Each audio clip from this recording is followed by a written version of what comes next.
योगिनी एकादशी कथा। पुरानी कथा के अनुसार अलकापुरी नाम की एक नगरी हुआ करती थी। वहाँ का कुबेर नाम का राजा राज करता था। वह बहुत बड़ा शिव भक्त था और हमेशा शिव भक्ति में ही लीन रहता था। उसके यहाँ एक हेम नाम का माली काम करता था। राजा ने उसे प्रतिदिन पूजा के लिए फूल लाने का काम सौंप रखा था। हेम का विवाह एक बड़ी ही सुंदर स्त्री से हुआ था जिसका नाम विशालाक्षी था। हेम और विशालाक्षी एक दूसरे से बहुत अधिक प्रेम करते थे।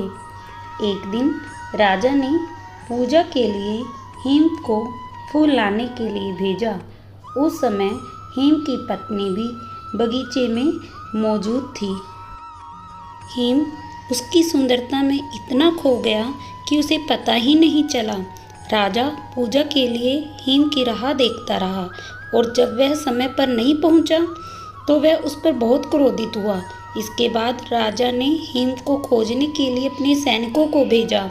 सैनिकों ने जब कुबेर को माली के समय पर ना आने का कारण बताया तो क्रोधित होकर उसने माली को श्राप दे दिया, जिसके कारण हेम ने पृथ्वीलोक पर एक कौड़ी के रूप में जन्म लिया।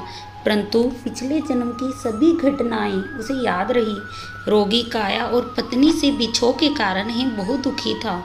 एक दिन चलते चलते हेम मार्कंडेय ऋषि के आश्रम पहुंचा। उसकी दशा देखकर ऋषि को उस पर दया आ गई।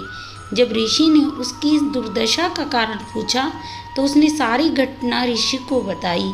मार्कंडेय ऋषि ने हेम को योगिनी एकादशी का महत्व और उसकी व्रत विधि बताई।